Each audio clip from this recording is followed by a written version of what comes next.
Hello. Good morning दोस्तों। Welcome back to new good way. आज है दोस्तों 2 जून 2022 और 2 जून 2022 के जो भी डेली करंट अफेयर्स के क्वेश्चन बनते हैं इन्हें हम आज डिटेल से डिस्कस करेंगे। तो 2 जून को कौन सा दिवस मनाया जाता है? तो 2 जून को जो तेलंगाना स्थापना दिवस के रूप में मनाया जाता है। तो तेलंगाना है, उनका जो इतिहास है वो कम से कम 2500 साल या उससे भी अधिक का गौरवशाली इतिहास रहा है और हर साल है वो तेलंगाना राज्य है वो 2 जून को भव्यता के साथ वो स्थापना दिवस मनाता है और विभिन्न कार्यक्रम सांस्कृतिक गतिविधियां आदि का आयोजन है वो तेलंगाना में किया जाता है। और एक नया राज्य बनाने के लिए तेलंगाना का जो संघर्ष है वो वर्ष 1950 के जो दशक है उसकी शुरुआत में वो हुआ था। और आज की वीडियो की आपको पीडीएफ चाहिए तो आप हमारे टेलीग्राम ग्रुप है वहां से इस वीडियो की पीडीएफ है वो प्राप्त कर सकते हैं। तो चलिए दोस्तों स्टार्ट करते हैं क्वेश्चन नंबर 1 से। और आज का वीडियो आपको अच्छा लगे तो चैनल को सब्सक्राइब और इसका बेल आइकन वो जरूर प्रेस करें ताकि डेली की जो वीडियो अपलोड कर रहा हूं मैं उनका नोटिफिकेशन है वो आपको मिलता रहे। तो क्वेश्चन नंबर 1 है कि किस राज्य सरकार ने समान नागरिकता जो संहिता को लागू करने हेतु 5 सदस्यीय मसौदा समिति उसके गठन की घोषणा की है? तो आंसर दोस्तों उत्तराखंड राज्य सरकार के द्वारा। जो उत्तराखंड की राज्य सरकार है पुष्कर सिंह धामी, इन्होंने एक बड़ा फैसला लिया जिसमें यूनिफॉर्म सिविल कोड के लिए एक 5 सदस्यीय ड्राफ्टिंग कमेटी बनाई है जिसमें रिटायर्ड जो जस्टिस है रंजना देसाई उनको इस कमेटी का चेयरपर्सन है वो बनाया गया। और रंजना देसाई है उसके नेतृत्व में ये जो 5 सदस्यीय कमेटी है इसमें रिटायर्ड जो जज प्रमोद कोहली और सामाजिक जो कार्यकर्ता है मनु गौर और रिटायर आईएएस अधिकारी हैं शत्रुघ्न सिंह और दून जो विश्वविद्यालय है उसकी कुलपति हैं श्रीमती सुरेखा डंगवाल, इसको इस कमेटी इसमें शामिल किया गया है। अब उत्तराखंड है, उत्तराखंड से रिलेटेड निम्न इंपॉर्टेंट फैक्ट बनते हैं एग्जाम की दृष्टि से। जैसे उत्तराखंड के प्रथम मुख्यमंत्री थे श्री नित्यानंद स्वामी और उत्तराखंड के प्रथम निर्वाचित मुख्यमंत्री थे श्री नारायण दत्त तिवारी और उत्तराखंड के प्रथम राज्यपाल थे श्री सुरजीत सिंह बरनाला। उत्तराखंड की प्रथम महिला सांसद थी कमलेंदु शाह है और उत्तराखंड की प्रथम महिला राज्यपाल थी मार्गरेट अल्वा। उत्तराखंड की प्रथम आईएएस अधिकारी थी ज्योतिराव पांडे और प्रथम मुख्य न्यायाधीश थी श्री अशोक देसाई और उत्तराखंड के प्रथम विधानसभा अध्यक्ष थे श्री प्रकाश पंत और उत्तराखंड की प्रथम महिला विधानसभा अध्यक्ष थी सुमित्रा सिंह। अब उत्तराखंड है तो ये उत्तर भारत में स्थित एक राज्य है जिसको आप मैप में देख सकते हैं। और उत्तराखंड है, उत्तराखंड की राजधानी है दोस्तों देहरादून। देहरादून है वो उत्तराखंड की राजधानी और प्रेजेंट टाइम उत्तराखंड के मुख्यमंत्री हैं पुष्कर सिंह धामी और राज्यपाल है गुरमीत सिंह। और उत्तराखंड की स्थापना हुई थी 9 नवंबर 2000 को उत्तराखंड की स्थापना हुई थी। और उत्तराखंड में टोटल जिले हैं 13 जिले हैं उत्तराखंड के अंतर्गत। नेक्स्ट क्वेश्चन है क्वेश्चन नंबर 2 कि किस संस्थान ने टोबैको पॉइजनिंग आवर प्लानेट शीर्षक से एक रिपोर्ट जारी की है? तो आंसर दोस्तों ये विश्व स्वास्थ्य संगठन के द्वारा जारी की गई है।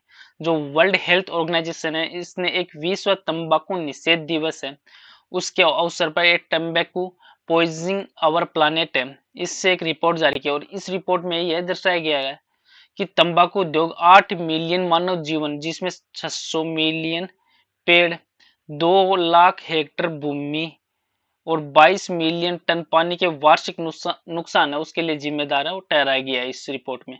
और पृथ्वी के जो वायुमंडल में लगभग 84 जो मिलियन है वो टन जो CO2 है वो छोड़ता है। वर्ल्ड हेल्थ ऑर्गेनाइजेशन है जिससे रिलेटेड निम्न इंपॉर्टेंट फैक्ट और बनते हैं कि स्वास्थ्य क्षेत्र के लिए संयुक्त राष्ट्र की एक विशेष एजेंसी है विश्व स्वास्थ्य संगठन जिसकी स्थापना वर्ष 1948 को हुई थी और इसका हेडक्वार्टर जिनेवा स्विट्जरलैंड में। और वर्तमान में इसके 194 देश हैं और WHO के और 150 देशों में इसके कार्यालय होने के साथ साथ इसके क्षेत्रीय कार्यालय भी हैं और एक अंतर सरकारी संगठन है तथा सामान्यतः अपने सदस्य राष्ट्रों के स्वास्थ्य मंत्रालयों के सहयोग से ये कार्य करता है। और WHO की जो वैश्विक स्वास्थ्य मामलों पर नेतृत्व प्रदान करने वाले जो स्वास्थ्य अनुसंधान संबंधी एजेंट है उसको आकार भी देता है और विभिन्न मानदंड और मानक निर्धारित करता है जिसमें WHO है वो साक्ष्य आधारित जो नीति विकल्प है उसको स्पष्ट करता है और देशों की जो तकनीकी सहायता है जिसमें यह प्रदान करता है और स्वास्थ्य संबंधी जो रुझान है उनकी निगरानी और मूल्यांकन भी करता है। और WHO ने 7 अप्रैल 1948 की स्थापना हुई थी इसने कार्य है वो आरंभ किया था और अतः वर्तमान में 7 अप्रैल को प्रतिवर्ष विश्व स्वास्थ्य दिवस के रूप में भी मनाया जाता है। और इसके प्रेजेंट टाइम जो महानिदेशक है वो है टेड्रोस एडहानोम और उप महानिदेशक है सौम्या स्वामीनाथन। नेक्स्ट क्वेश्चन है क्वेश्चन नंबर 3 कि राष्ट्रीय शिक्षा मंत्रियों के सम्मेलन का आयोजन है वो कहां पर किया जा रहा है? तो आंसर दोस्तों ये गुजरात राज्य में। जो राष्ट्रीय शिक्षा मंत्रियों के सम्मेलन का आयोजन है वो गुजरात में किया जा रहा है। और देश भर में जो शिक्षा मंत्रियों का एक राष्ट्रीय सम्मेलन है वो गुजरात में 1 से 2 जून के बीच 2 जून को किया जा रहा है। इसमें राष्ट्रीय जो शिक्षा नीति 2020 है उसको लागू करने की दृष्टि से देश में शैक्षणिक व्यवस्था को मजबूत बनाने, स्कूलों में कौशल विकास, डिजिटल पहल आदि के बारे में चर्चा करने की इसमें उम्मीदें है। और बैठक में जो राष्ट्रीय डिजिटल शिक्षा ढांचा है जिसमें राष्ट्रीय शैक्षणिक प्रौद्योगिकी मंच आदि के बारे में भी इसमें चर्चा की गई है। अब गुजरात है तो गुजरात से रिलेटेड निम्न इंपॉर्टेंट फैक्ट और बनते हैं कि गुजरात राज्य की स्थापना हुआ 1 मई 1960 को हुई थी। और पहली आईएफएससी गिफ्ट सिटी है वो गांधीनगर शुरू हुई थी। और गुजरात की जो प्रमुख नदियां हैं जैसे नर्मदा, ताप्ती, माही, साबरमती, दमन और गंगा है। और गुजरात राज्य का प्रमुख जो लोक नृत्य है वह गरबा और रास का है। और राज्य में जो फसल उत्पादन में अग्रणी फसल है वो मूंगफली और कपास की है। और गुजरात राज्य के प्रथम मुख्यमंत्री थे डॉक्टर जीवाराम मेहता। और गुजरात राज्य की जीवन रेखा वो नर्मदा नदी को कहा जाता है। और गुजरात के जो भुज है वहां पर एक भारत का सबसे भयंकर भूकंप आया था जो 26 जनवरी 2001 को आया था। और गुजरात राज्य की सबसे लंबी नदी है बहादुर नदी। अब गुजरात है तो ये पश्चिम भारत में स्थित एक राज्य है जिसको आप मैप में देख सकते हैं। और इसकी जो उत्तरी पश्चिमी सीमा जो अंतर्राष्ट्रीय सीमा जो पाकिस्तान से लगती है और राजस्थान, मध्य प्रदेश और महाराष्ट्र है वो उनसे भी इसकी सीमाएं वो लगती है। अब गुजरात है तो गुजरात की राजधानी है गांधीनगर। गांधीनगर वो गुजरात की राजधानी और प्रेजेंट टाइम मुख्यमंत्री है भूपेंद्र भाई पटेल और राज्यपाल आचार्य देवव्रत।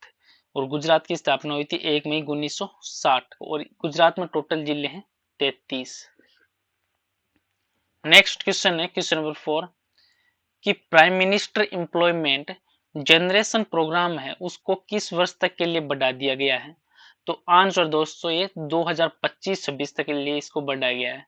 जो प्रधानमंत्री रोजगार सृजन कार्यक्रम है इसको 13,554.42 करोड़ रुपए की कुल परिव्यय के साथ 2025-26 तक इसको जारी रखने की मंजूरी वो दी गई है। और ये योजना वो 5 वित्तीय वर्षों में लगभग 40 लाख व्यक्तियों के लिए स्थायी रोजगार जो अवसर पैदा करेगा।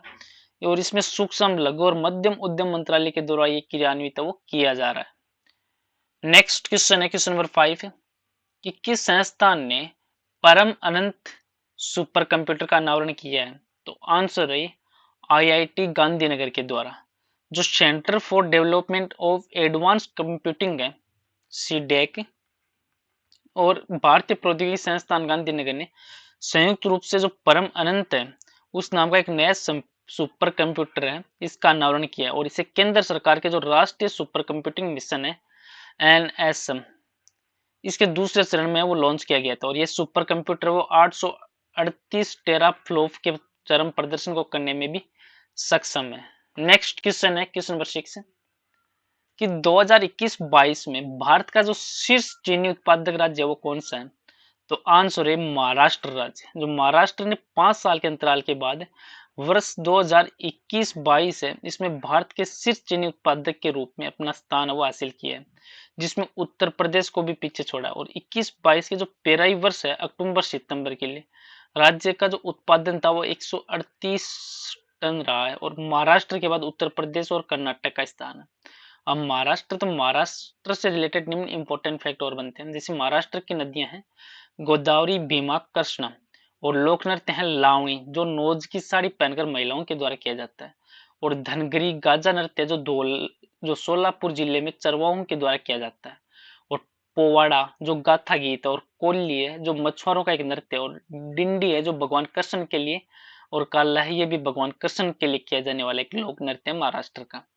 और राष्ट्रीय अभ्यारण्य महाराष्ट्र के पेंच राष्ट्रीय उद्यान, टडोबा राष्ट्रीय उद्यान, चंदौली राष्ट्रीय उद्यान। और पुरस्कार है महाराष्ट्र के महाराष्ट्र भूषण जो सर्वोच्च नागरिक पुरस्कार माना जाता है। और बाबा साहेब अंबेडकर दलित मित्र पुरस्कार जो साहित्य के क्षेत्र में दिया जाता है। और छत्रपति शिवाजी खेल पुरस्कार और महाराष्ट्र शिक्षक रत्न पुरस्कार है, ये महाराष्ट्र के पुरस्कार है। और महाराष्ट्र है तो महाराष्ट्र भारत के जो दक्षिण मध्य में स्थित है, जिसको आप मैप में देख सकते हो, और इसकी जो गिनती है वो भारत के सबसे धनी और समृद्ध राज्यों में से की जाती है। महाराष्ट्र है तो महाराष्ट्र के प्रेजेंट टाइम मुख्यमंत्री उद्धव ठाकरे, उप मुख्यमंत्री हैं अजित पवार, और राज्यपाल है भगत सिंह कोश्यारी। और महाराष्ट्र में टोटल जिले हैं 36, और यहाँ की राजधानी है महाराष्ट्र की वो है मुंबई, और शीतकालीन तौर पे नागपुर।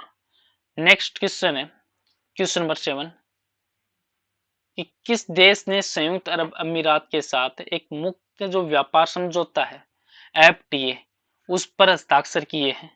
तो आंसर दोस्तों ये इजराइल देश के द्वारा। जो इजराइल देश है इन्होंने संयुक्त अरब अमीरात के साथ एक समझौता किया, और इसमें एक अरब समझौता है, इसमें एक अरब राज्य के साथ इसका पहला बड़ा व्यापार समझौता, और इसका उद्देश्य है कि दो मध्य पूर्वी देशों के बीच में जो व्यापार है उसको बढ़ावा देना।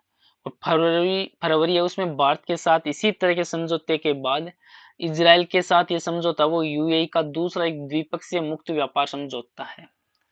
नेक्स्ट क्वेश्चन है क्वेश्चन नंबर 8 कि भारत ने किस देश को 40,000 मीट्रिक जो टन डीजल है उसकी एक खेप भेजी है?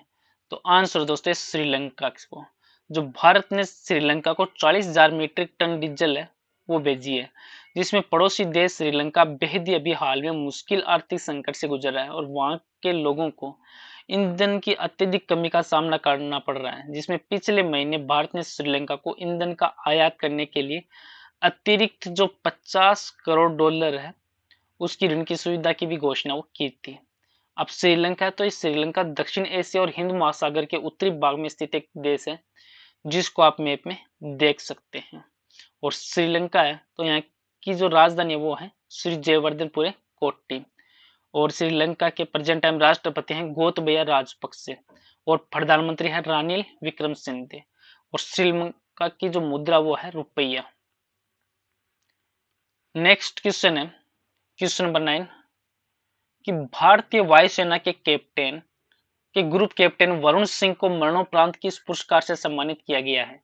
तो आंसर दोस्तों शौर्य चक्र से सम्मानित किया गया है। जो भारतीय वायुसेना के ग्रुप कैप्टन है वरुण सिंह, इनको शौर्य चक्र जो मरणोपरांत दिया जाता है उनसे सम्मानित किया गया, और उन्हें 2020 में उड़ान के दौरान अपने जो LCA तेजस लड़ाकू विमान को बचाने के लिए सम्मानित किया गया है। जो पिछले साल तमिलनाडु में हेलीकॉप्टर क्रैश हुआ था उसमें CDS जनरल विपिन रावत और उनके समेत कुल 14 लोगों की मौत हो गई थी। नेक्स्ट क्वेश्चन है क्वेश्चन नंबर 10 कि केंद्र सरकार ने प्रधानमंत्री जीवन ज्योति बीमा योजना के लिए प्रीमियम की दरों को 330 रुपए सालाना से बढ़ाकर कितना कर दिया है? तो आंसर दोस्तों ये 436 रुपए।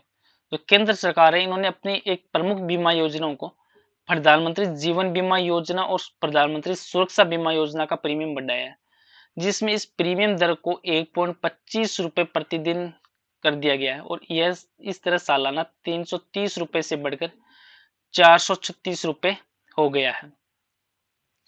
और आज का नेक्स्ट और लास्ट क्वेश्चन है जिसका आंसर आपको कमेंट बॉक्स में लिखना है कि राष्ट्रपति रामनाथ कोविंद ने किसे लोकपाल अध्यक्ष का अतिरिक्त जो कार्यभार है वो दिया है?